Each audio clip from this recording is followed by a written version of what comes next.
Okay, so you know what I don't understand? Oh, a cute blonde. Are you protested by any chance? This is what I don't understand. See this? See this? See that? This. This is worth $50? This is worth $5? This is the exact same piece of plastic. Wait, what? Do you not understand inflation? This is the same thing. We made up these arbitrary numbers. Okay, you don't get inflation. And I don't think I can go for a girl who doesn't understand something as basic as that.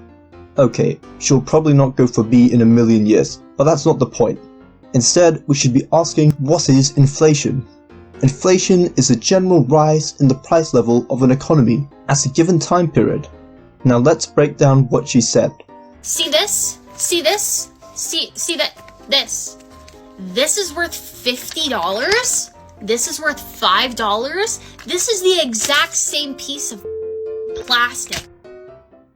Sure, we made up these numbers, but they aren't arbitrary. They are a representation of the forces of supply and demand. Supply is of course how much goods and services an economy can produce for its people, and demand is what consumers are willing and able to buy. Sadly, we have limited resources, yet unlimited wants. As in, people want to consume more goods than what we can actually produce, where demand will exceed supply. And in the case of renewable resources, a problem may arise if people consume them at a faster rate than they can be reproduced. So what stops people from using all of our vital resources, or at least consume them at an unsustainable rate? Higher prices.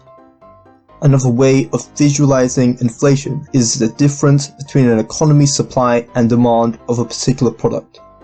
Let's take a water bottle. If there are few water bottles but a large amount of demand for said water bottles, the producer can't give everyone water bottles, but have bargaining power over consumers when it comes to prices. Hence, they can raise prices to remove the excess demand of water bottles, so the quantity of water bottles available is equal to the amount of water bottles demanded by consumers. This is called equilibrium. As an added bonus, the excess profits gained by the producer allows them to make more water bottles, which helps eliminate the shortage of water bottles. My friend Michael Move has recently talked about the disadvantages of limiting supply via lockdowns, and how that impacts inflation, which you can watch in the annotation or link below. This is worth $50?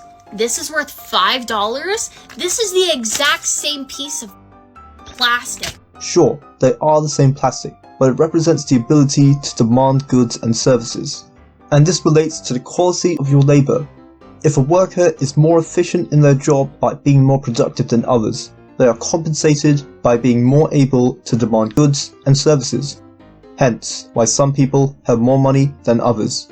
Also, for those who want a bartering system, it is hard to exchange different goods of equal value, which is a problem money eliminates, but that is for another video.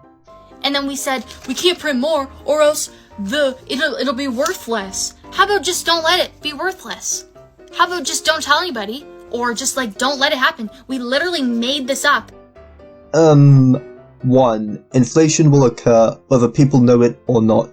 And how do we let it not happen? Put in price controls? That will discourage producers from increasing their supply, since they are unable to raise prices to finance their increases in production. The reason printing more will make our money be worth less is because it doesn't change the number of people wanting goods and services. Inflation is a representation of a real thing, of the difference between high demand and limited supply. To get rid of inflation is to stop humans wanting so much and/or produce more than what we want. If you figure that out, Paige, then you will be a very rich woman. This is a construct we made up. Just don't let it inflate. Just don't. People, I get inflation. Wait, you understand inflation? But I don't. Oh, never mind.